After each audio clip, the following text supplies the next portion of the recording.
देश प्रदेश की तमाम खबरों के लिए देखिए वी न्यूज चैनल को सब्सक्राइब करें, शेयर करें और बेल आइकन को दबाना ना भूलें। नमस्कार, आप देख रहे हैं वी न्यूज और मैं हूं आपके साथ संध्या बेस्ट। हैदराबाद नगरीय निकाय चुनाव को लेकर सरगर्मी तेज हो गई है और इस चुनाव में बीजेपी और एआईएमआई के बीच कांटे की टक्कर है।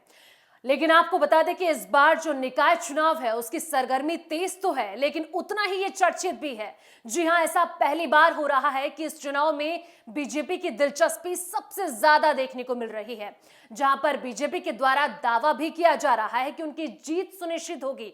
आपको बता दें कि इस चुनाव में बीजेपी के दिग्गज चेहरे, जिसमें योगी आदित्यनाथ, स्मृति ईरानी, जेपी नड्डा और ऐसे में गृह मंत्री अमित शाह भी अपनी पूरी ताकत झोंक रहे हैं। जहां पर गृह मंत्री अमित शाह ने साफ तौर पर अपनी जीत का दावा किया है। लेकिन अगर वहीं एआईएमआईएम अध्यक्ष असदुद्दीन ओवैसी की मैं बात करूं तो उनके द्वारा भी बयानबाजी की जो हवा है वो काफी तेज है।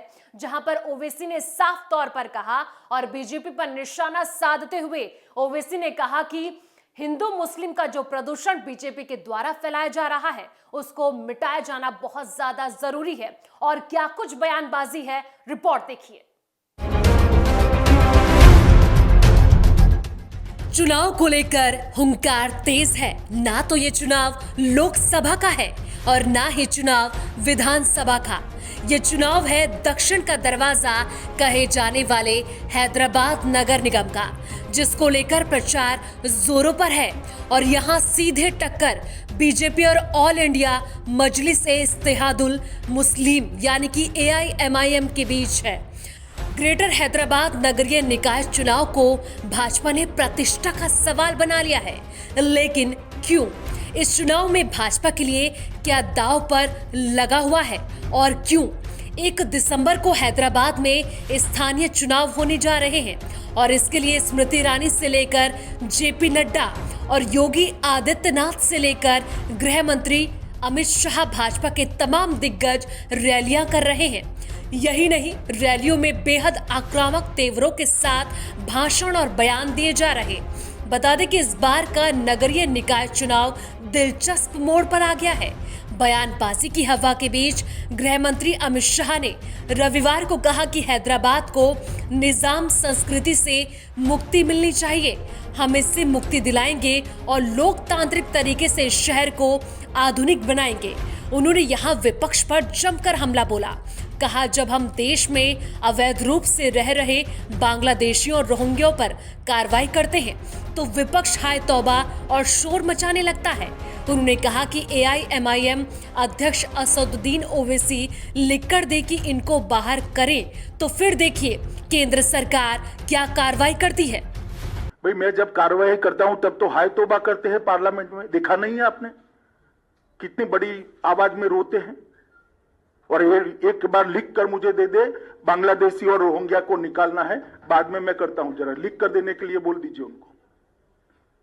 सिर्फ चुनाव में बात करने से नहीं होता है।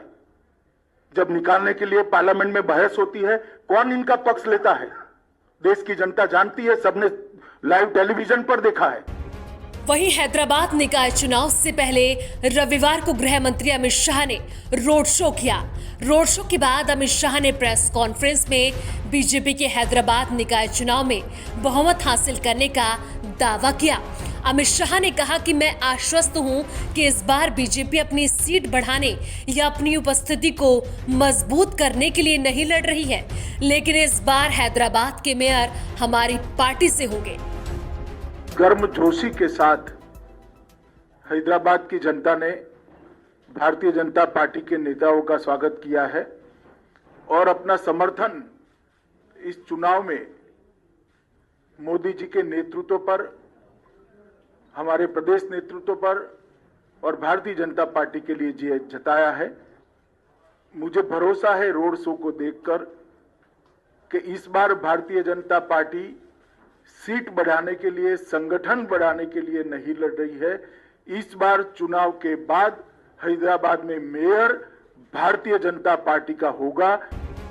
गृह मंत्री ने रोड शो के दौरान एआईएमआईएम चीफ और हैदराबाद से सांसद असदुद्दीन ओवैसी पर जमकर हमला बोला।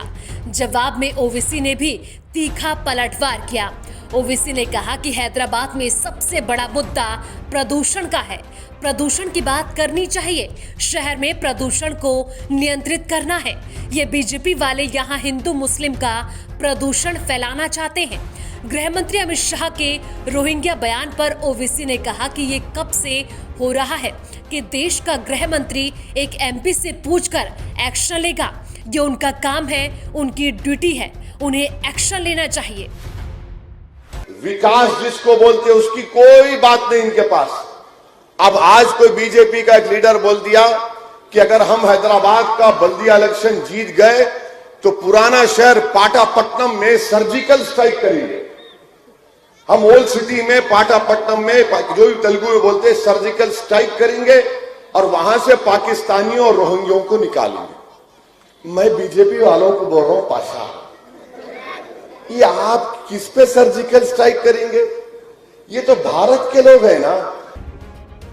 अब भाजपा देख रही है कि दक्षिण भारत में कर्नाटक के बाद तेलंगाना में उनकी सरकार बनने का ख्वाब कैसे पूरा हो सकता है। ये तो चुनाव के बाद तस्वीरें साफ हो जाएंगी। Bureau report, V news.